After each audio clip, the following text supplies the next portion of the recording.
Hello rankers, कैसे हो आप लोग। तो आज हम नया लेक्चर स्टार्ट करें भाई, नया लेसन केमिकल बॉन्डिंग। हाँ, तो अगर मैं इस चैप्टर को बोलूं कि इनऑर्गेनिक का सबसे इंपॉर्टेंट चैप्टर है तो गलत है। क्यों? क्योंकि पूरी केमिस्ट्री का ही सबसे ज्यादा इंपॉर्टेंट चैप्टर है। सबसे जो maximum number of questions chemistry के अंदर जिस चैप्टर से बनते हैं वो है ये, जिसमें से नीट के अंदर तो 4 क्वेश्चन तो आने ही आने होते हैं। सोचो कितना इंपॉर्टेंट है।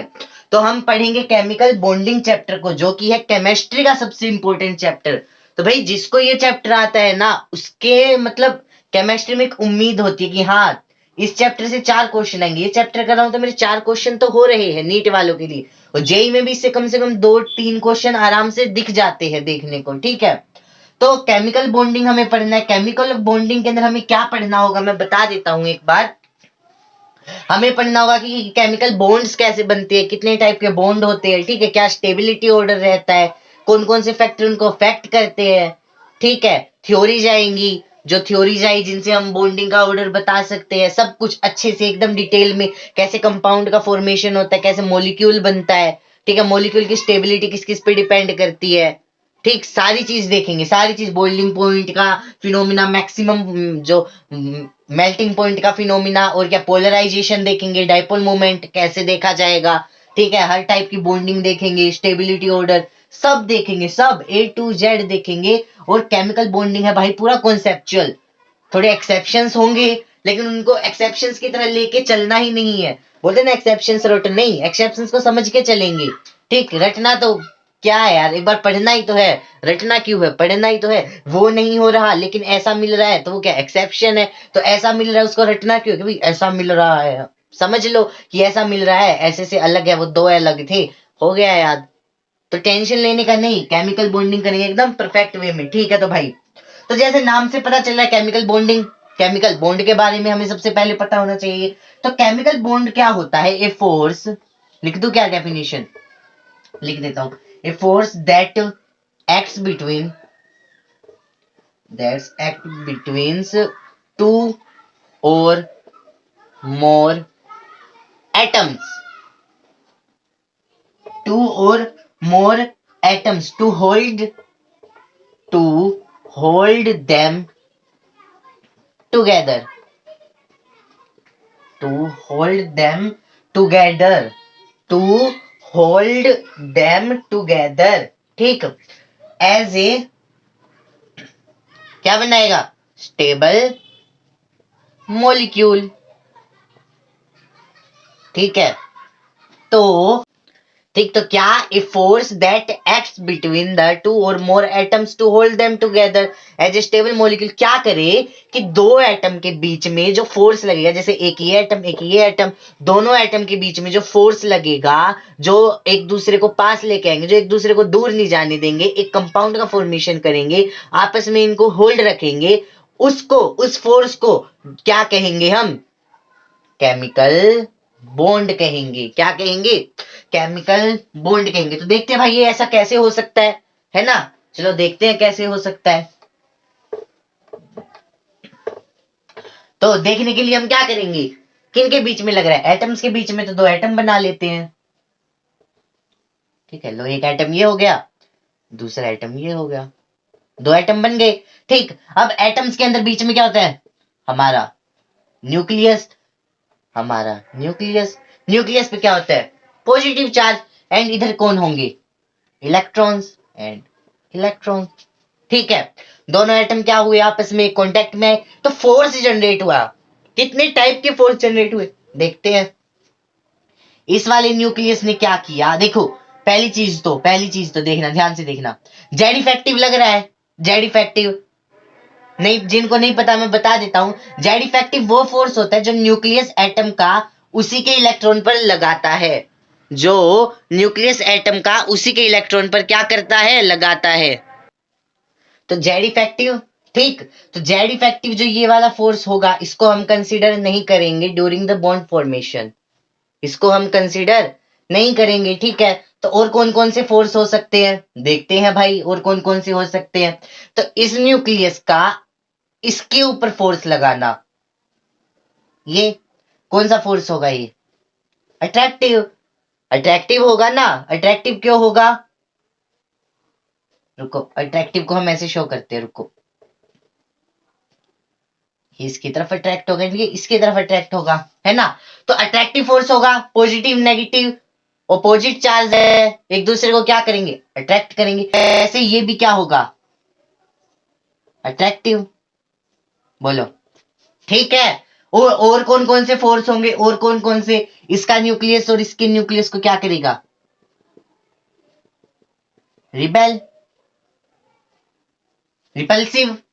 एंड इसका इलेक्ट्रॉन इसके इलेक्ट्रॉन को क्या करेगा? रिपल्सिव फोर्स लगाएगा, है ना। तो यहां पे हमने देखा कि जब दो एटम एक दूसरे के पास में आएंगे, जब दो एटम एक दूसरे के पास में आएंगे तो कितने टाइप के फोर्स लगेंगे? दो टाइप के। कौन कौन से? Attractive and repulsive. ठीक, लिख देता हूं मैं यहां पे रिपल्सिव। ठीक, अट्रैक्टिव एंड रिपल्सिव भाई, दो टाइप के हमारे यहाँ पे फोर्स लगेंगे। तो हमें क्या बनाना है? बॉन्ड बनाना है। हमें क्या बनाना है? बॉन्ड बनाना। तो बॉन्ड बनाने के लिए दोनों एटम को तो बिल्कुल पास आना चाहिए ना। तो कौन सा फोर्स डोमिनेटिंग होगा यहाँ पे कि बॉन्ड बन जाए? कौन सा फोर्स डोमिनेटिंग होगा? सिंपल, पास आएंगे तो अट्रैक्टिव फोर्स क्या होना चाहिए? डोमिनेटिंग। तो जब अट्रैक्टिव फोर्स होगा क्या? Dominating compare to repulsive force, और बनाएगा क्या? बॉन्ड। ठीक, तो ऐसे एक सिंपल सी वे में बोल सकते हैं हम कि भाई कैसे एक बॉन्ड का फॉर्मेशन होता है। ठीक है भाई, हमने देख लिया। अब आगे चलते हैं। इस लेक्चर में दो चीजें पढ़ेंगे हम, एक तो एनर्जी, ठीक, और एक हम पढ़ेंगे ऑक्टेट रूल। ठीक, तो सबसे पहले देखते हैं कोज भाई क्यों बनाना है बॉन्ड? बॉन्ड क्यों बनाना है? एटम अब बेचारा चुपचाप पड़ा है अपना, ये ऑक्सीजन का एटम लगा लो, आराम से पड़ा है। ठीक, ये नाइट्रोजन का एटम लगा लो, कोई मतलब ही नहीं है, आराम से घूम रहे हैं। एटम है क्या ये? क्या हाँ में हाँ करते जाते हो यार तुम लोग। ध्यान दो, ऑक्सीजन का एटम ये है, जो O2 लिखा वो ऑक्सीजन का मोलिक्यूल है। तो ऑक्सीजन स्टेट में नहीं मिलता, स्टेट में मिलता है। क्यों? क्यों मोलिक्यूलर स्टेट में मिलता है ऑक्सीजन, हमें एटॉमिक स्टेट में नहीं मिलता? कोई देगा जवाब? सिंपल यार, ये ज्यादा स्टेबल है। हर कोई क्या चाहता है? स्टेबिलिटी चाहता है। हर कोई क्या चाहता है? स्टेबिलिटी चाहता है। ये O2 ज्यादा स्टेबल है, O कम स्टेबल है, इसलिए O2 में मिलता है। अगर इससे भी ज्यादा कोई स्टेबल होता तो वो उसमें मिलता, ऑक्सीजन रिएक्ट करके वो बना लेता। हर कोई बनाने के बाद क्या चाहता है? स्टेबिलिटी। अगर कोई रिएक्टेंट से बन रहा है प्रोडक्ट, तो प्रोडक्ट होगा स्टेबल, तभी तो बन रहा है। अगर रिएक्टेंट स्टेबल होता तो क्या बनता? वो कभी भी नहीं बनता। समझे? हम पढ़ रहे हैं, हम डॉक्टर इंजीनियर बनेंगे, क्यों बनेंगे? ताकि हम स्टेबल हो सके। अगर हम डॉक्टर इंजीनियर स्टेबल नहीं होते तो हम पढ़ते क्या? कभी नहीं पढ़ते। अगर हम अभी स्टेबल है, कोई डॉक्टर इंजीनियर पढ़ता है क्या? नहीं पढ़ता। क्यों पढ़ेगा वो? क्योंकि वो पहले से ही स्टेबल बन चुका है। वो अपने और काम करता है जिससे वो और स्टेबल हो सके, है ना। तो सिंपल सा फिनोमिना याद रखना कि हर कोई क्या चाहता है भाई? स्टेबिलिटी। और स्टेबिलिटी चाहता है इसलिए बनाता है क्या? Chemical bond. ठीक, तो पहली चीज कि बॉन्ड क्यों बनता है? स्टेबिलिटी के लिए। तो उसके अंदर हम फर्स्ट चीज देखेंगे कि टेंडेंसी टू, सिंपली वे में लिख देते हैं, टेंडेंसी टू एक्वायर्ड या फिर acquired state of minimum potential energy. अब इसका मतलब क्या हुआ भाई? तो देखो, सिंपल से उसमें चलते हैं। ठीक है, एक बच्चा है, ठीक, ये हमारा राजू भैया लेके आपकी बात। चलो राजू भैया को बुला लेते हुए, हमारे आधा तो राजू भैया ही पढ़ा के जाते हैं ना। ये भाई हमारा राजू भैया, ठीक। ठीक, खेलता रहता है सारा दिन, खेलता रहता है, खेलता रहता है, खेलता रहता है, सारा दिन उछल कूद करता रहता है। तो क्या क्या ये स्टेबल है? उछल कूद कर रहा है, स्टेबल है? नहीं है। लेकिन क्या इसके पास एनर्जी है? बहुत ज्यादा है। एनर्जी ज्यादा है, स्टेबिलिटी कम है। वही ये बेचारा चुपचाप आके बैठ जाए आराम से, स्टेबल है, स्टेबिलिटी ज्यादा, तो एनर्जी क्या हो जाएगी? कम।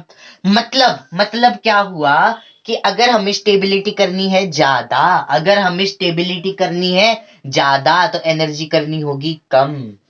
तो क्या चाहता है हर एक एटम मॉलिक्यूल बनाने के लिए कि उसकी जो एक्वायर स्टेट के अंदर पोटेंशियल एनर्जी क्या हो जाए, कम। अगर एनर्जी पोटेंशियल एनर्जी हो जाएगी कम तो स्टेबिलिटी हो जाएगी ज्यादा, और स्टेबिलिटी ज्यादा होगी तभी तो वो मॉलिक्यूल बनाना चाहेगा, बॉन्ड का फॉर्मेशन करना चाहेगा। सिंपल आया समझ? तो भाई लिख सकते हैं क्या कि energy inversely proportional to stability. रट लो, ये तो बहुत काम का है। ऑर्गेनिक इनऑर्गेनिक, ये जो छोटे छोटे कॉन्सेप्ट है ना, इन्हीं से केमिस्ट्री स्ट्रांग बनती है। ठीक है, ठीक। और हमने देखा, और इसमें क्या लिख सकते हैं पॉइंट बना के, तुम लोग नोट्स बना रहे हो तो पॉइंट बना के और क्या लिख सकते हैं कि दो टाइप के फोर्स होते हैं, अट्रैक्टिव हमने देखा पहले आइटम ड्रॉ करके, है ना, और रिपल्सिव। अट्रैक्टिव डोमिनेटिंग होते हैं, अट्रैक्टिव डोमिनेटिंग होंगे तो एनर्जी हो जाएगी मिनिमम, एनर्जी क्या हो जाएगी, कम हो जाएगी। ठीक, ये कैसे होगी ये मैं आगे बताता हूं। ठीक है, आगे ग्राफ के थ्रू देखेंगे, जो ग्राफ हमारा है। ठीक, अभी एक बार याद रखो कि अगर अट्रैक्टिव फोर्सेस डोमिनेंट होते हैं तो एनर्जी मिनिमम होती है। क्या बनता है, स्टेबल इक्विलिब्रियम। इक्विलिब्रियम स्टेट आती है ना, पढ़ा होगा इक्विलिब्रियम, वर्क पावर एनर्जी में स्टेबल इक्विलिब्रियम निकालते हैं ना डबल डिफरेंशिएशन करके, मिनिमा मैक्सिमा। मिनिमा पे क्या होता है, स्टेबल इक्विलिब्रियम, दो इक्विलिब्रियम के पॉइंट आते हैं। फिजिक्स तो ऐसे ही ऊपर से जाती है ना।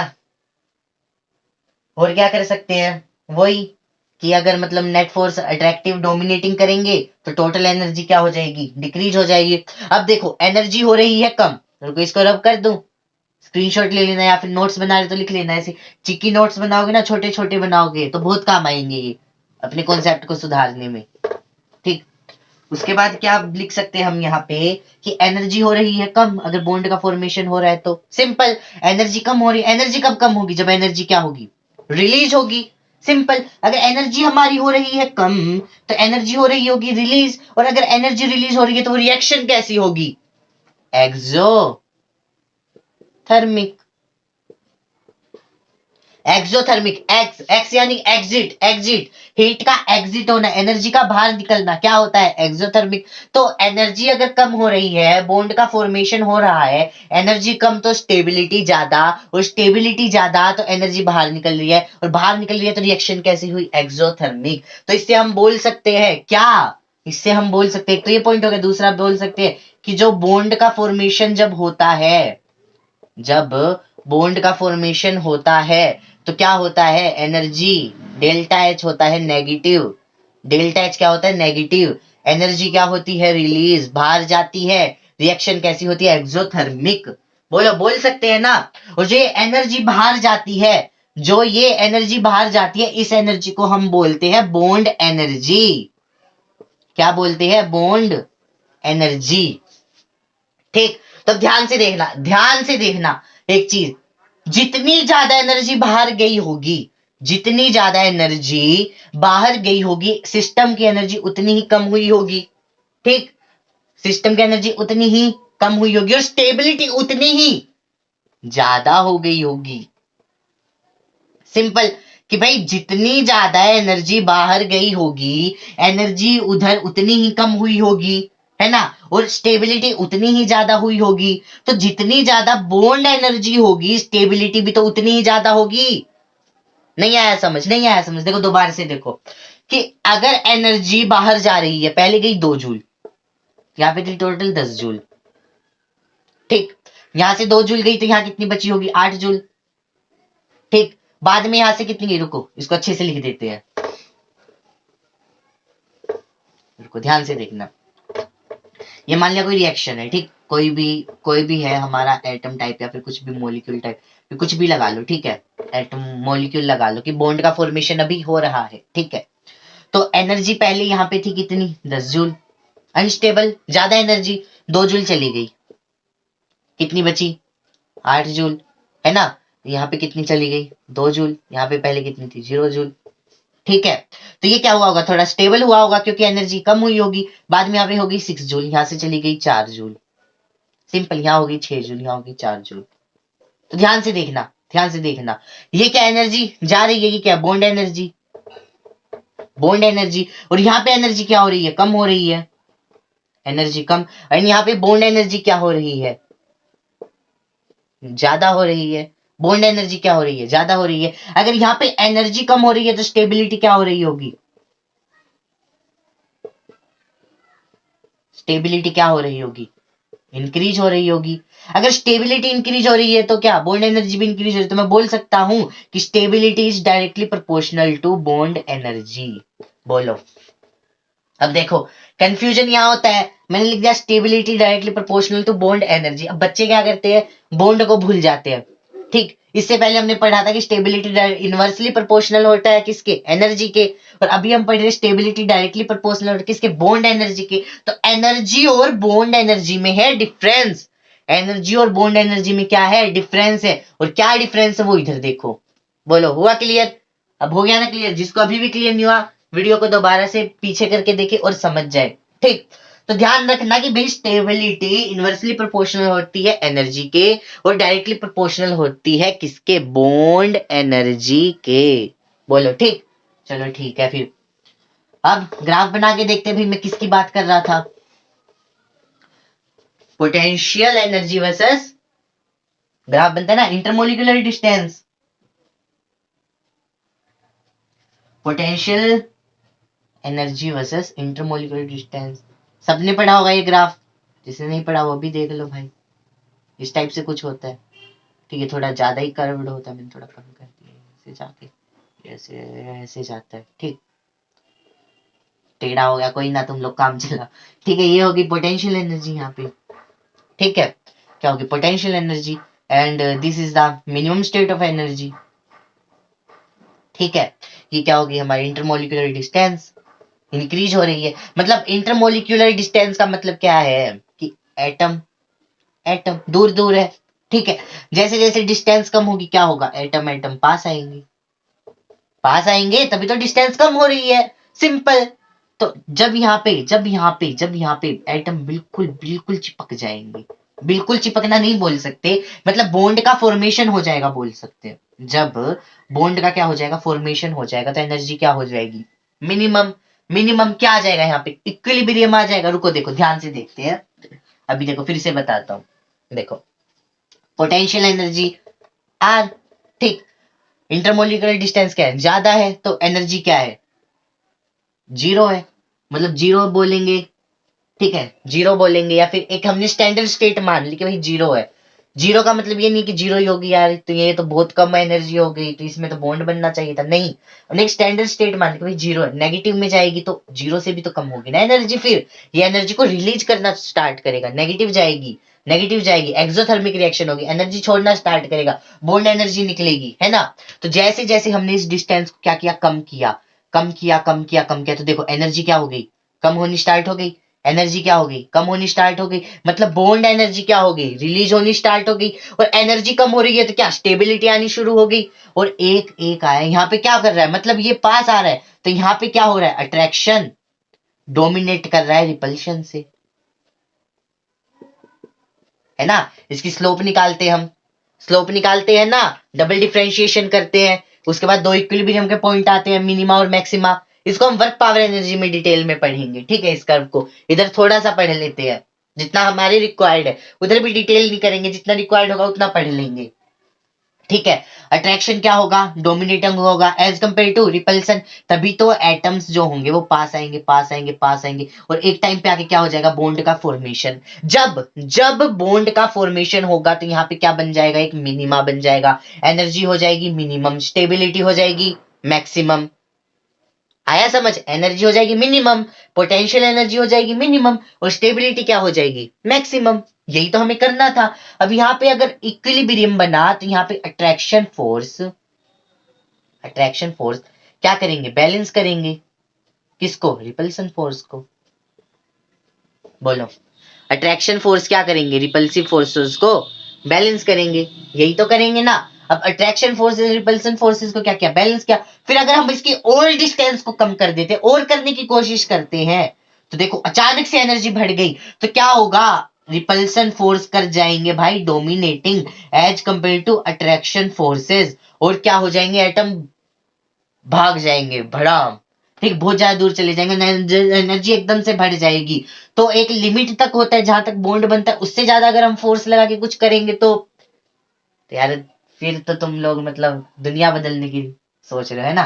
तो ये था मीनिंग ऑफ दिस ग्राफ। बोलो सबको आया समझ? आया? जिसको नहीं आया एक बार दोबारा देख लो। आर क्या बता रहे, डिस्टेंस को कम कर रहे हैं, पास आ रहे हैं, जहां पे एनर्जी कम होगी वहां पे बॉन्ड का फॉर्मेशन हो गया। यहाँ पे इक्विलिब्रियम हो गया, जहां पे अट्रैक्टिव फोर्स रिपल्सिव फोर्सेस को क्या कर रहे हैं, बैलेंस कर रहे हैं। यहाँ पे अट्रैक्शन फोर्स क्या कर रहे हैं, रिपल्सन फोर्सेस को डोमिनेटिंग कर रहे हैं। यहाँ पे रिपल्सन फोर्स अट्रैक्टिंग फोर्सेस को क्या कर रहे हैं, डोमिनेटिंग कर रहे हैं। ठीक है, चलो तो भाई आगे देखते हैं अब।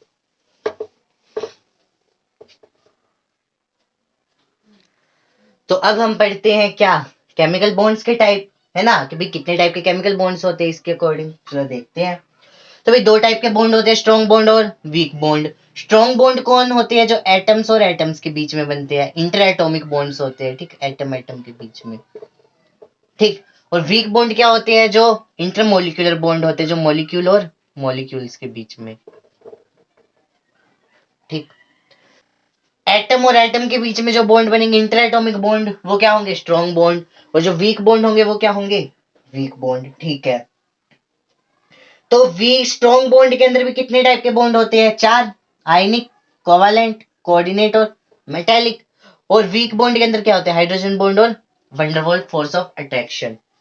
ठीक है, ये वंडरवॉल में भी आता है ना यार, ये एक तो अंग्रेजी साइंटिस्ट, स्पेलिंग ही समझ नहीं आती इनकी। ठीक है, तो भाई आयनिक बॉन्ड क्या होते हैं, जो कि बनते हैं आयन आयन के फॉर्मेशन से। जैसे मैंने लिया क्या, NaCl, ध्यान से देखना, NaCl। ठीक, तो ये किससे बने हैं, आयन के फॉर्मेशन से बने हैं, है ना। जैसे सोडियम प्लस और क्लोरीन नेगेटिव, दोनों में क्या है, फोर्स ऑफ अट्रैक्शन है। कोवालेंट बॉन्ड किससे बनते हैं, शेयरिंग से। अब शेयरिंग से दो बॉन्ड बनते हैं, शेयरिंग से दो बॉन्ड बनते हैं, कौन कौन से, कोवालेंट और कोऑर्डिनेट। बनने के बाद तो दोनों सेम होते हैं, हम बता ही नहीं सकते कि कौन सा कोवालेंट और कौन सा कोऑर्डिनेट है, लेकिन बनने का तरीका अलग होता है। जब इक्वल शेयरिंग हो, जब इक्वल शेयरिंग हो तो बोलते हैं हम उसको कोवालेंट बॉन्ड, और जब अनइक्वल शेयरिंग हो तो उसको हम बोलते हैं कोऑर्डिनेट बॉन्ड। ठीक है, जो मेटल्स के बीच में बॉन्ड बनते हैं वो क्या होते हैं, मेटेलिक बॉन्ड। ठीक है, कोवालेंट और कोऑर्डिनेट किस में बनते हैं, नॉन मेटल्स के बीच में बॉन्ड बनते हैं। हाइड्रोजन बॉन्ड क्या होता है, हाइड्रोजन बॉन्ड क्या होता है, जब कोई इलेक्ट्रोनेगेटिव एलिमेंट हो, जब कोई इलेक्ट्रोनेगेटिव एलिमेंट हो। ठीक, इलेक्ट्रोनेगेटिव एलिमेंट क्या होते हैं, इसके लिए तो पीरियोडिसिटी वाला चैप्टर आना चाहिए, है ना। तो इलेक्ट्रॉन नेगेटिव एलिमेंट हो, वो करे अट्रैक्ट किसको, हाइड्रोजन के बीच में। जब क्या हो जाए, एक अट्रैक्शन हो जाए, जब एक अट्रैक्शन हो जाए, ठीक, तो उसको हम बोलते हैं हाइड्रोजन बॉन्ड। और वंडरवॉल फोर्स क्या होता है, हाइड्रोजन के अलावा कोई और एलिमेंट हो और उनके बीच में अट्रैक्शन हो जाए तो वो होते हैं वंडरवॉल फोर्सेस। तो भाई ये बॉन्ड होते हैं इतने टाइप के, अब इनको डिटेल्स में पढ़ेंगे, ये नहीं है कि यहाँ पढ़ा दिया और बात खत्म, नहीं, अभी इसको डिटेल्स में भी पढ़ेंगे। ठीक है, तो ये था एक बेसिक आइडिया कि भाई कितने टाइप के बॉन्ड होते हैं। अगर इनकी हम बात करें स्ट्रेंथ की, तो सबसे ज्यादा तगड़ा होता है आयनिक बॉन्ड, उसके बाद कोवालेंट और कोऑर्डिनेट तो क्या इक्वल से ही होते हैं, सेम ही तो है यार, म्यूचुअल शेयरिंग से बने हैं। ठीक है, उसके बाद मेटेलिक, फिर क्या, हाइड्रोजन, और फिर वंडरवॉल। तो सबसे स्ट्रॉन्ग बॉन्ड अगर से पूछा जाए तो तुम बोलोगे भाई आयनिक बॉन्ड होता है सबसे ज्यादा स्ट्रॉन्ग बॉन्ड, और सबसे वीक क्या होता है, वंडरवॉल फोर्स ऑफ अट्रैक्शन। ठीक, बहुत वीक होते हैं ये तो, इतने भी नहीं कि हाथ से तोड़ दो, या होते हैं। चलो कमेंट करके बताओ। ठीक है, चलो तो फिर आगे पढ़ते हैं। ठीक,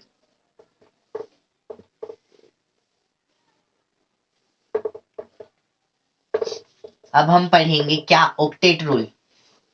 किसने दिया था ऑक्टेट रूल, लुइस भैया ने, वही लुइस एसिड बेस वाला, क्या क्या देके गया वो, ऑक्टेट रूल भी।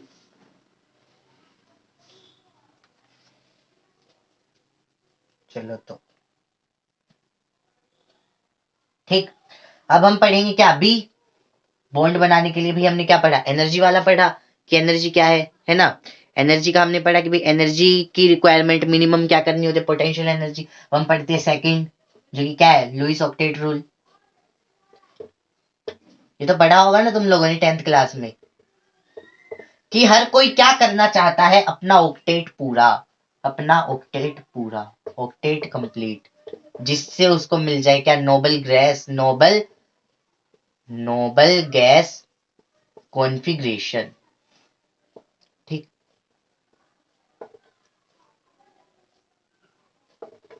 तो हर कोई अपना क्या चाहता है, ऑक्टेट कंप्लीट करना।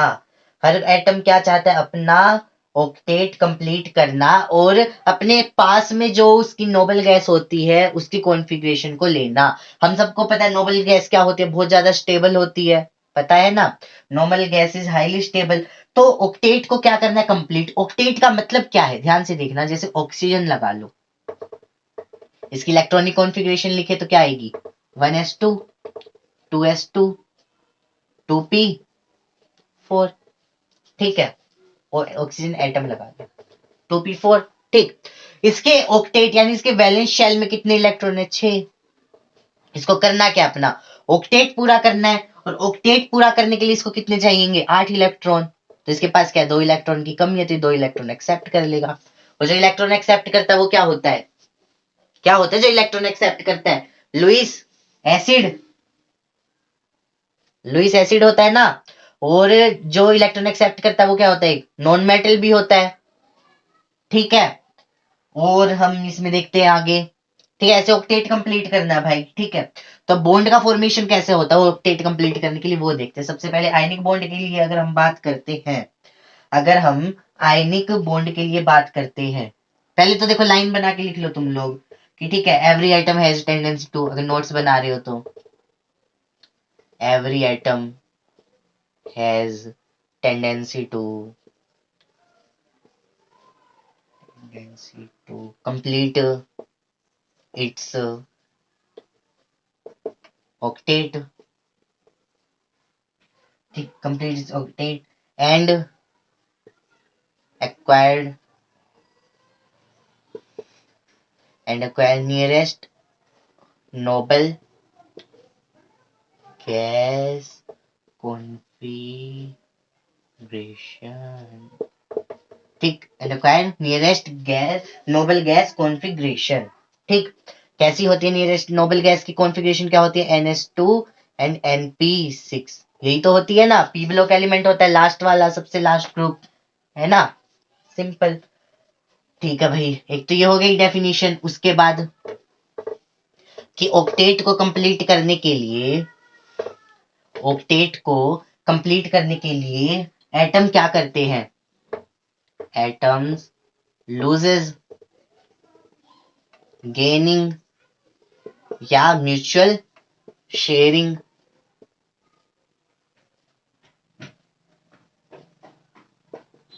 म्यूचुअल शेयरिंग ऑफ इलेक्ट्रॉन्स, ठीक है। एटम लूज गेन किया तो क्या बनेगा, आयनिक बॉन्ड। म्यूचुअल शेयरिंग की तो क्या बनेगा, कोवालेंट या कोऑर्डिनेट बॉन्ड, सिंपल, जो हमने बात की थी इससे पहले, है ना। ठीक है, तो भाई और देखते हैं, इतना लिख लिया, लिख लो। और जैसे कई एटम्स होते हैं जो ऑक्टेट रूल फॉलो नहीं करते, उनके लिए अलग रूल होते हैं, क्या, डुप्लेट। कौन होते हैं, हाइड्रोजन, है ना। हाइड्रोजन के पास क्या होता है, एक इलेक्ट्रॉन, तो एक इलेक्ट्रॉन को गेन करता है और बनाता है अपना डुप्लेट कंप्लीट करता है। लिथियम 3 इलेक्ट्रॉन होते हैं, एक डोनेट करता है और अपना क्या बनाता है, डुप्लेट कंप्लीट करता है ना। हाइड्रोजन पॉजिटिव, हीलियम पॉजिटिव, तो ये क्या करते हैं, अपना डुप्लेट कंप्लीट करते हैं, इनके लिए ऑक्टेट नहीं होता है, ठीक है। तो और देखते हैं फिर आगे। सबसे पहले देखते हैं कि भाई कैसे इलेक्ट्रॉन्स को लूज और गेन करके वो अपना ऑक्टेट को करते हैं कंप्लीट, ठीक। फर्स्ट मेथड क्या, इलेक्ट्रॉन को लूज करना है, गेन करना। एग्जांपल लेते वही हमारा आयनिक कंपाउंड NaCl का, ठीक। तो इसने मॉलिक्यूल बनाया, कैसे अपना ऑक्टेट कंप्लीट किया, सबसे पहले सोडियम, क्या होता है इसका 11 एटॉमिक नंबर, तो इसकी electronic configuration 1s2 2s2 2p6, और क्या होगी 3s1, यही होती है ना। और उसके बाद ये क्या करेगा, सोडियम एक इलेक्ट्रॉन को क्या कर देगा, लूज कर देगा, तो ये बना लेगा सोडियम प्लस और इलेक्ट्रॉन, ठीक है। इसका ऑक्टेट क्या हो गया, कंप्लीट हो गया, ऑक्टेट कंप्लीट हो गया। कैसे देखते हैं, 1s2, पहले देखो लास्ट में क्या सिर्फ एक इलेक्ट्रॉन, अब देखना 2s2 2p6, कितने इलेक्ट्रॉन, 8 इलेक्ट्रॉन, ऑक्टेट कंप्लीट। वैसे ही किसका देखेंगे अभी, क्लोरीन का, ठीक। क्लोरीन का कितना होता है 35, है ना। इसके लास्ट में लगा लेते हैं हम, ये होता है 3s2 3p5, ऐसा होता है शायद, एक बार चेक कर लेना। 35 तो नहीं होता यार, इसका ज्यादा लिया 17 होता है, दिमाग पता नहीं कहाँ गया हुआ है। ठीक है, कितना होता है 17 होता है। ठीक, ये होता है इसका 3s2 3p5। तो ये एक इलेक्ट्रॉन को क्या करेगा, गेन करेगा और अपना क्या बना लेगा, ऑक्टेट कंप्लीट बना लेगा, 3s2 3p6। इसका भी ऑक्टेट हो गया कंप्लीट, इसका भी ऑक्टेट हो गया कंप्लीट। म्यूचुअल शेयरिंग से नहीं हुआ बल्कि इलेक्ट्रॉन के लेने और देने से हुआ। तो बना लेंगे ये दोनों के आपस में एक बॉन्ड जो बन जाएगा NaCl। बॉन्ड क्या होगा, एक आयनिक बॉन्ड होगा और जो कि होगा बहुत ज्यादा स्ट्रॉन्ग। और इनके बीच में जो फोर्स लगेगा वो क्या होगा, कुलाम फोर्स, है ना, इलेक्ट्रोस्टैटिक फोर्स वो लगेगा। और ये क्या बना लेंगे, एक स्टेबल आयनिक बॉन्ड। किसकी वजह से, इलेक्ट्रॉन के लेने और देने की वजह से। जिसने इलेक्ट्रॉन को दिया उसने भी अपना ऑक्टेट कंप्लीट किया और जिसने इलेक्ट्रॉन को लिया उसने भी क्या किया, ऑक्टेट अपना कंप्लीट किया। सिंपल, ये तो ऑक्टेट रूल बोलता है कि बॉन्ड बनाने के लिए हर कोई क्या करता है, अपना ऑक्टेट कंप्लीट करता है। ठीक है, ठीक है भाई, फर्स्ट मेथड ये हो गया। सेकंड देखते किसका, म्यूचुअल शेयरिंग की वजह से। चलो लेते हैं कार्बन डाइऑक्साइड को। किसको लेंगे अब, कार्बन डाइऑक्साइड को। तो देखते हैं कार्बन डाइऑक्साइड में क्या होता है। तो भाई ये होता है कार्बन, इसके पास होते हैं 4 इलेक्ट्रॉन अपने वैलेंस शेल में। ऑक्सीजन के पास होते हैं 6 इलेक्ट्रॉन, 6 ही होते हैं ना, तो इसका ऐसे लिख देते हैं। ठीक है, और एक और ऑक्सीजन होता है इधर, इसके पास भी 6 इलेक्ट्रॉन होते हैं, ऐसे होते हैं। ठीक, सबके पास कितने, 6 4 6। अब इसको अपने कितने करने, 8 इलेक्ट्रॉन तो कर लेता कुछ ऐसे ही। ठीक है, इसके देखो हो गए 8 कंप्लीट, 2 2 4 2 6 और 2 8। वैसे ऑक्सीजन इसके शेयर कर लेता है, कितने होंगे, 2 2 4 2 6 और 2 8। इसका भी ऑक्टेट कंप्लीट, इसका भी ऑक्टेट कंप्लीट और इसका भी ऑक्टेट कंप्लीट। बोलो हुआ ऑक्टेट कंप्लीट तीनों का। अब तीनों का ऑक्टेट कंप्लीट हो गया, साथ में बॉन्ड का फॉर्मेशन होगा। किसकी वजह से बॉन्ड का फॉर्मेशन हुआ, म्यूचुअल शेयरिंग, इक्वल शेयरिंग। तो ये बनाते हैं क्या, कोवालेंट बॉन्ड। बोलो आया समझ कि कैसे बना एक कोवालेंट बॉन्ड, आ गया। चलो तो भाई आगे करते हैं फिर। अब करते हैं अनइक्वल शेयरिंग से, है ना। एक अनइक्वल शेयरिंग का एग्जांपल लेते हैं जो क्या बनाएगा, एक कोऑर्डिनेट बॉन्ड। चलो तो अमोनियम आयन लेते हैं, जैसे NH4 NH4 प्लस। ठीक है, क्या बनता है NH3 प्लस, H प्लस के साथ NH3 कैसा होता है, देखो इसको ऊपर लिख देता हूं मैं।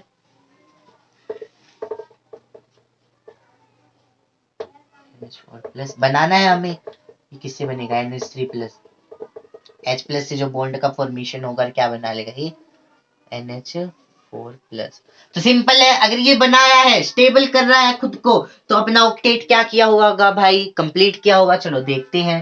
ठीक, लेकिन यहाँ पे हाइड्रोजन क्या करेगा, अपना ऑक्टेट कंप्लीट करेगा क्या, नहीं, यहाँ पे हाइड्रोजन क्या करेगा, अपना डुप्लेट कंप्लीट करेगा। हाइड्रोजन और लिथियम क्या करते हैं, डुप्लेट कंप्लीट करते हैं ना। चलो देखते हैं फिर। ये हो जाएगा नाइट्रोजन, एक हाइड्रोजन ऐसे होता है, एक ऐसे होता है, एक ऐसे होता है, और एक क्या होता है, लोन पेयर। ठीक, यहाँ पे इसका एक इलेक्ट्रॉन होता है, इलेक्ट्रॉन इलेक्ट्रॉन इलेक्ट्रॉन इलेक्ट्रॉन और इलेक्ट्रॉन, है ना। साथ में क्या होता है, एक H प्लस, इसके पास क्या होता है, एक ही इलेक्ट्रॉन होता है। तो यहाँ पे देखना, यहाँ पर देखना H प्लस के पास तो कोई इलेक्ट्रॉन होता ही नहीं है ना, ये तो अपना पहले से अपना इलेक्ट्रॉन दे के आया हुआ है ना। ठीक, तो भाई इसको अपना डुप्लेट कंप्लीट करने के लिए कितने इलेक्ट्रॉन चाहिए, 2 इलेक्ट्रॉन। इसको अपना ऑक्टेट कंप्लीट करने के लिए कितने इलेक्ट्रॉन चाहिए, चाहिए क्या कुछ, नहीं चाहिए, इसको तो कुछ चाहिए ही नहीं है ना। इसका तो क्या है, 2 2 4 2 6 2 8 से पूरा हो रखा है। लेकिन इसको डुप्लेट बनाना अपना, तो ये क्या करता है, अपने इस लोन पेयर को कर देता है डोनेट। देखो शेयरिंग हुई, इलेक्ट्रॉन्स की क्या हुई, शेयरिंग हुई इलेक्ट्रॉन्स की, लेकिन अनइक्वल हुई, दोनों के दोनों तो इसने दे दिए। इसने अपना वैकेंट ऑर्बिटल दिया, इसने अपने इलेक्ट्रॉन्स दिए। शेयरिंग तो हुई है लेकिन अनइक्वल हुई है ना। और वो ऊपर CO2 में क्या हुआ था, दोनों ने इलेक्ट्रॉन्स दिए थे, लेकिन यहाँ पे एक ही इलेक्ट्रॉन दे रहा है, एक अपना वैकेंट ऑर्बिटल दे रहा है। तो ये इस टाइप का बॉन्ड क्या होता है, कोऑर्डिनेट बॉन्ड, और ये बना लेगा क्या NH4+। लेकिन देखो डुप्लेट हुआ ना हाइड्रोजन का कंप्लीट, तो ये करता है ऑक्टेट रूल का एक एग्जांपल ये हो गया। ठीक है, चलो तो फिर आगे करते हैं।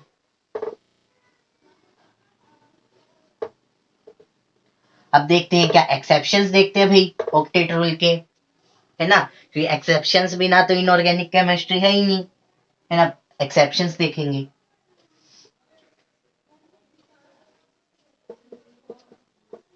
एक्सेप्शंस ऑफ हमारे ऑक्टेट भैया के रूल के,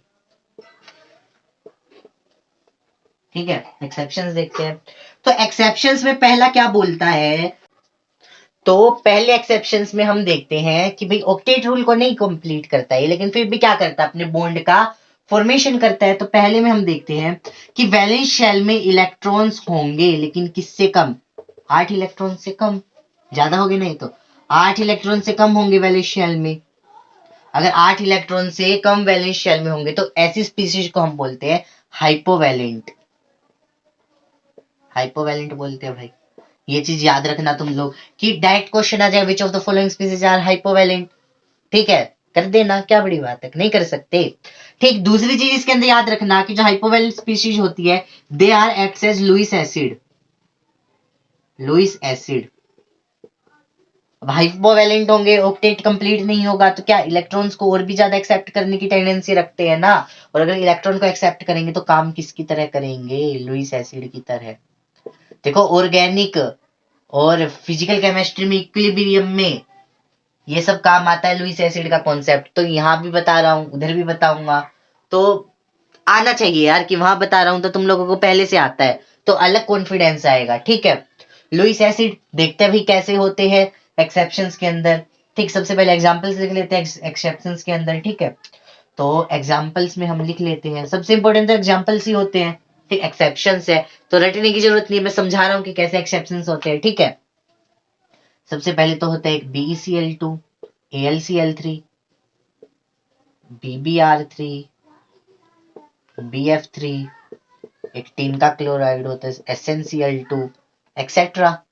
और भी होते होंगे, एक बार बुक में देख लेना, एनसीईआरटी में देख लेना, एनसीईआरटी से अच्छा तो क्या होगा, है ना। तो देखते हैं भाई, सबसे पहले BeCl2 को देखते हैं, फिर AlCl3 को देखेंगे, सबको नहीं देखेंगे, मैं दो को बता देता हूँ, बाकी तुम लोग खुद से ट्राई करना।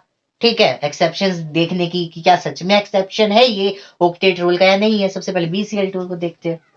बेरिलियम 2 है वैलेंस शेल में, क्लोरीन 7 है, क्लोरीन 7 है। ठीक, क्लोरीन ने क्या किया अपना ऑक्टेट कंप्लीट। ऑक्टेट कंप्लीट, अब बोलेंगे यार इसने तो ऑक्टेट कंप्लीट कर लिया, तो एक्सेप्शन कैसे है, रुको भाई रुको, देखो बेरिलियम बॉन्ड बनाया इसने BeCl2, स्टेबल कंपाउंड है, स्टेबल मॉलिक्यूल है, बॉन्ड भी बना है, लेकिन क्या बेरिलियम का ऑक्टेट कंप्लीट है, नहीं। बेरिलियम के तो पास कितने इलेक्ट्रॉन है वैलेंस में, 4 इलेक्ट्रॉन, तो ये 4 इलेक्ट्रॉन तो कम है 8 इलेक्ट्रॉन से, ये तो हाइपोवैलेंट स्पीशीज हो गई। तो BeCl2 इज ए हाइपोवैलेंट स्पीशीज, और इसने अपना ऑक्टेट कंप्लीट नहीं किया, तो ये क्या इसने ऑक्टेट रूल को फॉलो किया, बिल्कुल भी नहीं किया ऑक्टेट रूल को फॉलो। ठीक, नेक्स्ट एक्सेप्शंस में देखते हैं AlCl3, है ना। AlCl3 को लगा लो भाई, एल्यूमिनियम। ठीक, 1 2 3 वैलेंस शेल में 3 इलेक्ट्रॉन, यहाँ पे क्लोरीन 7 इलेक्ट्रॉन वाला। ठीक, रुको ऊपर से मिटा देता हूं ना, देखा, एल्यूमिनियम 1 2 3, ठीक, यहाँ पे क्लोरीन 1 2 3 7 8 बना दिया, पाप कर रहा हूं मैं तो। ठीक, यहाँ पे भी क्या आ जाएगा, क्लोरीन, यहाँ पे भी क्या आ जाएगा, क्लोरीन। ठीक, क्लोरीन की क्या हो गया यहाँ पे 8 इलेक्ट्रॉन कंप्लीट। एक काम करो, एल्यूमिनियम वाले को क्रॉस से जम बना लो ताकि कंफ्यूजन ना हो। ठीक है, 8 कंप्लीट, इस क्लोरीन के भी कितने, 8 कंप्लीट, इस और क्लोरीन के भी कितने, 8 कंप्लीट, लेकिन इस एल्यूमिनियम के कितने हुए, देखो देखो, एल्यूमिनियम के तो हो गए 6 इलेक्ट्रॉन, 2 2 4 2 6 इलेक्ट्रॉन, जो कि है कम किससे, 8 इलेक्ट्रॉन से। मॉलिक्यूल भी बना, ठीक, स्टेबिलिटी भी आई, लेकिन ऑक्टेट रूल को फॉलो नहीं किया इसने, तो हाइपोवैलेंसी दिखा दी, कम इलेक्ट्रॉन है। तो this is also a example of exception of octet rule. ठीक, नेक्स्ट चलते हैं भाई, फिर और एक्सेप्शंस में देखते हैं। अभी हमने देखा कि क्या हो गई हाइपोवैलेंसी, तो अब क्या हो जाएगी हाइपरवैलेंसी, है ना। इलेक्ट्रॉन ज्यादा हो किससे, 8 इलेक्ट्रॉन से। ठीक, नेक्स्ट करते हैं, क्या आ गए सेकंड में ना। नेक्स्ट करते हैं, इलेक्ट्रॉन्स क्या हो, वैलेंस शेल इलेक्ट्रॉन्स ज्यादा हो 8 इलेक्ट्रॉन से, है ना। 8 इलेक्ट्रॉन से ज्यादा होंगे तो भी तो ऑक्टेट रूल फॉलो नहीं करेगा, करेगा क्या, नहीं करेगा। इनको हम क्या बोलते हैं, हाइपरवैलेंट। ठीक, हाइपरवैलेंट वो क्या थे, हाइपोवैलेंट। ठीक है, तो ऐसे एलिमेंट्स मेनली किस में मिलते हैं हमें, किस में मिलते हैं हमें, थर्ड पीरियड के अंदर। याद रखना ये चीज कि जो मेनली हमें मिलते हैं थर्ड पीरियड के अंदर। कोई बता सकता है क्यों, due to vacant d orbital. क्योंकि देखो 2s होता है 2p होता है, इसके पास तो डी ऑर्बिटल खाली होता ही नहीं है। लेकिन 3s 3p वाले में तो 3d भी तो होता है ना, उसके पास तो खाली रहता है 3d। खाली रहता है, खाली रहता है तो वो क्या करता है, एक्स्ट्रा नंबर ऑफ इलेक्ट्रॉन्स को अपने अंदर ला सकता है, वैकेंट डी ऑर्बिटल दे सकता है। ठीक है, तो अगर वैकेंट डी ऑर्बिटल के अंदर अगर वो इलेक्ट्रॉन्स को लेगा, इलेक्ट्रॉन्स को अगर वो लेता है, तो यहाँ पे तो फिर क्या होना चाहिए था, 3s2 3p6 होना चाहिए था, लेकिन एक्स्ट्रा आ गए, स्टेबिलिटी भी बना रहा है, इलेक्ट्रॉन्स यहाँ पे एक्स्ट्रा भी आ गए, ऑक्टेट से ज्यादा हो गए, तो क्या बनाएगा, ये एक एक्सेप्शन ही हुआ, हाइपर वैलेंट बनाया, है ना। तो जहां पे वैकेंट डी ऑर्बिटल होता है वो शो करते हैं हाइपर वैलेंसी, और मेनली कौन होते हैं, थर्ड पीरियड के, क्योंकि d vacant d orbital start ही कहां से होता है, थर्ड पीरियड से। ठीक है, याद रखना ये चीज। देखो एक्सेप्शन कुछ नहीं है, एक एक वो दे रहा हूं मैं तुम लोगों को, एक्सप्लेनेशन दे रहा हूँ। एक्सेप्शन वो होता है जिसमें एक्सप्लेनेशन नहीं होता, जिस टाइम मैं बोलूंगा ना एक्सेप्शन है रट लो, वो होगा रियल एक्सेप्शन। अगर तुम लोग ये भी बोलते कि यार यहाँ से एक्सेप्शन आनी स्टार्ट हो गई, इनऑर्गेनिक तो मुश्किल हो जाएगी, तो ऐसा नहीं है। ठीक है, तो देखते हैं, जैसे एग्जाम्पल में लगा लो, क्या PCl5, और क्या होते हैं SF6, और क्या होते हैं IF7, एक ये होता है जिनोन।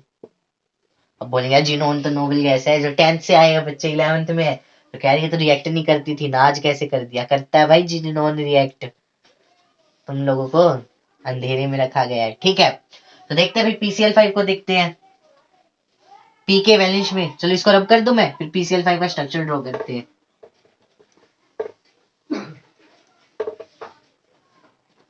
पी पी के वैलेंस शेल में कितने, 5 इलेक्ट्रॉन। ठीक, साथ में क्या आ जाएंगे क्लोरीन, एक क्लोरीन, दो क्लोरीन, एक क्लोरीन हर जगह घुस जाता है ना, कितने इलेक्ट्रॉन, 7 इलेक्ट्रॉन।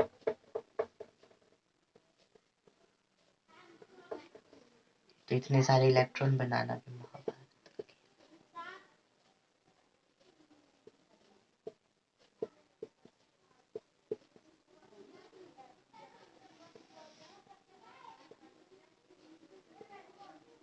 कितने हो गए, 5 6 7।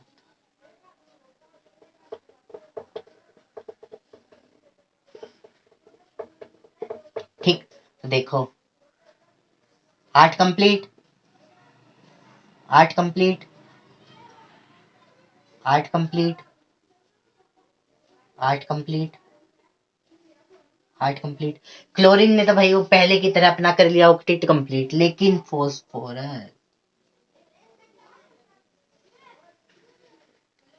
फोस्फोरस गिनो, 2 2 4 2 6 2 8 2 10, 10 इलेक्ट्रॉन हो गए इसके पास तो वैलेंस शेल में, कितने, 10 इलेक्ट्रॉन। अब अगर 10 इलेक्ट्रॉन है, ये तो ज्यादा हो गए किससे, 8 इलेक्ट्रॉन से। तो क्या इसने ऑक्टेट रूल को फॉलो किया, नहीं किया। और ऑक्टेट रूल को अगर इसने फॉलो नहीं किया, तो क्या हो गया, ये एक्सेप्शन हुआ ना ऑक्टेट रूल का, हो गया वो एक्सेप्शन। ठीक, तो एक ये होता है भाई एक्सेप्शन। ठीक है, चलो और देखते हैं।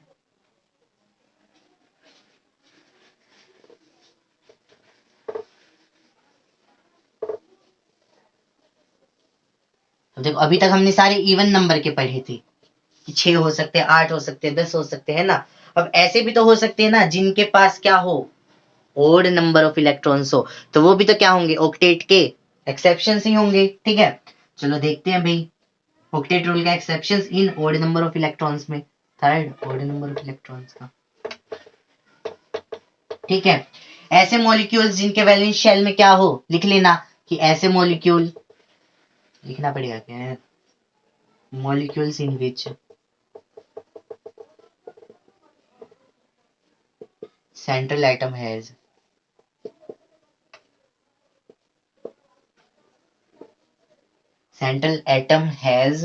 odd number of electron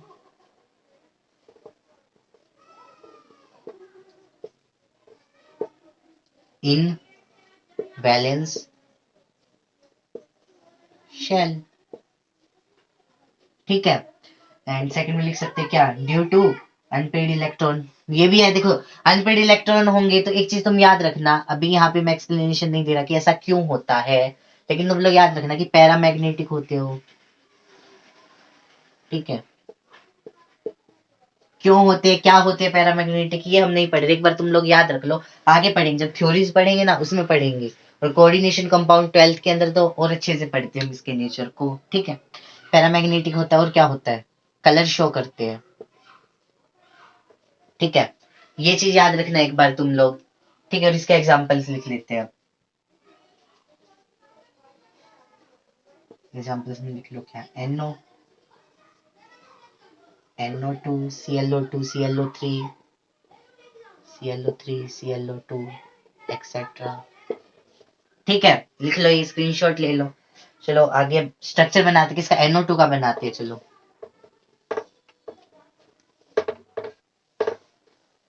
NO2, ठीक है, देखना NO2 का स्ट्रक्चर होता है कुछ ऐसा।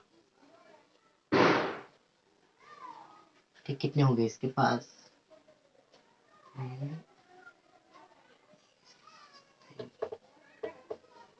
देखो ऐसा क्यों हुआ, अभी ना ध्यान से देखना कि ऐसा हुआ क्यों, वो बताता हूँ तुम लोगों को। देखो नाइट्रोजन है, नाइट्रोजन की कॉन्फ़िगरेशन में ऐसा होता है 2s2 2p3।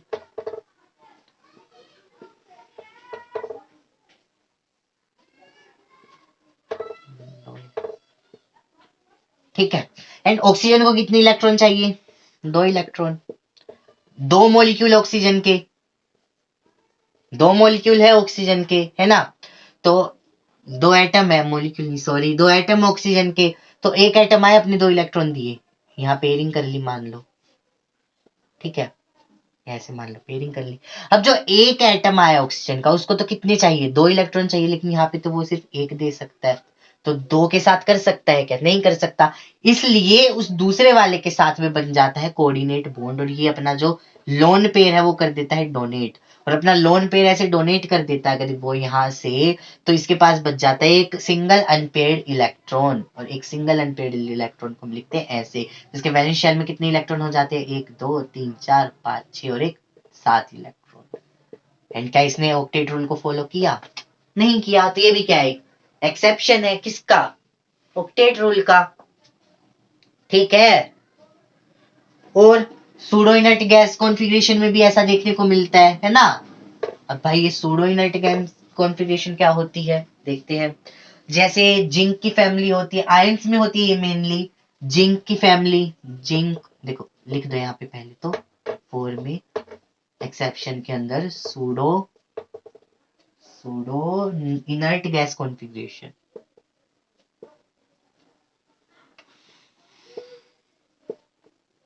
Pseudo inert gas configuration. ठीक है, तो मेनली ये होता है किस किस की फैमिली में होता है, जिंक की फैमिली में होता है पहले तो भाई, जिंक कैडमियम मरकरी के +2 आयंस में।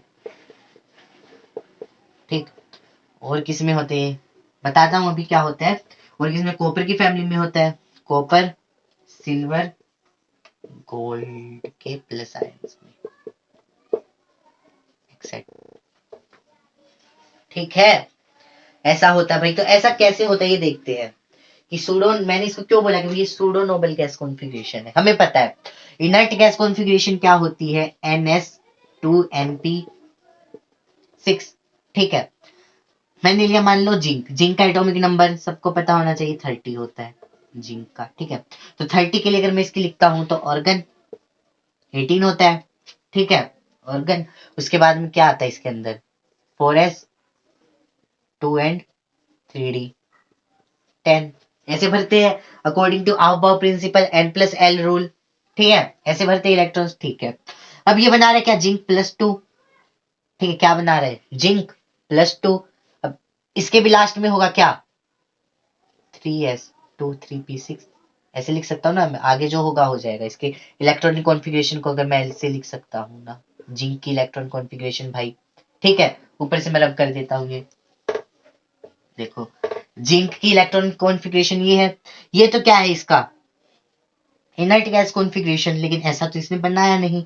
तो जब जिंक +2 बनेगा, जब जिंक +2 बनेगा, हमने इलेक्ट्रॉन डाला तो किसके अकॉर्डिंग, आउबॉव प्रिंसिपल के, लेकिन निकालेंगे किसके अकॉर्डिंग, कॉमन सेंस के अकॉर्डिंग। जो भी बाहर की तरफ इलेक्ट्रॉन होगा वो पहले निकलेगा, या फिर आउबॉव प्रिंसिपल के, डी में से पहले निकलेगा, डी में लास्ट में डाल, डी में से बाद में निकलेगा। जो बाहर की तरफ इलेक्ट्रॉन होगा वो पहले निकलेगा। तो बाहर की तरफ कौन है, 4s2, 2 इलेक्ट्रॉन इसने निकाल दिया। तो क्या कॉन्फ़िगरेशन बना ली इसने, 3s2 3p6 एंड 3d 10 बन गया। ये तो स्टेबल, जैसे जिंक क्लोराइड होता है, ZnCl2 है ना, बना लिया इसने तो अपना स्टेबल कंपाउंड। लेकिन क्या यहाँ पे इलेक्ट्रॉन 8 है, यहाँ पे कितने इलेक्ट्रॉन है, 18 इलेक्ट्रॉन है भाई। स्टेबिलिटी है, कंप्लीट फुलफिल है, कंप्लीट फुलफिल। इनर्ट गैस में भी क्या होता है, अपने ऑर्बिटल को, अपने वैलेंस शेल को एकदम कंप्लीटली फुलफिल भर के रखते हैं। इधर भी हमने पूरा भर के रखा है, लेकिन क्या ये इनर्ट गैस कॉन्फ़िगरेशन है, नहीं है, नहीं है। तो इसको इसलिए हमने क्या बोला था, सूडो इनर्ट गैस कॉन्फ़िगरेशन, है ना। और यहाँ पे 8 इलेक्ट्रॉन की जगह पे 18 इलेक्ट्रॉन है, तो ये ऑक्टेट रूल को भी फॉलो नहीं करता। तो ये भी क्या है, एक्सेप्शन ऑफ ऑक्टेट रूल। ठीक है, एक्सेप्शन ऑफ ऑक्टेट रूल। चलो भाई नेक्स्ट देखते हैं फिर। इतना है ना अभी तक समझ में। ठीक है, तो नेक्स्ट देखते हैं कि भाई कैटायन होते हैं ना, जो ऐसे देख सकते हैं कि भाई जैसे कई कैटायंस होते हैं। लास्ट है जो इसका एक्सेप्शन है, लास्ट है 5 नंबर आगे क्या 6 आगे, जो भी आगे तुम लोग देख लेना। ठीक है, कि कैटायंस होते हैं जिनके पास नंबर ऑफ इलेक्ट्रॉन्स हो, cations having number of electrons from 9 to 17। 18 नहीं होंगे, 18 होते तो पिछली वाले में हम काउंट कर लेते, लेकिन यहाँ पे कितने हो, 9 से 17 हो।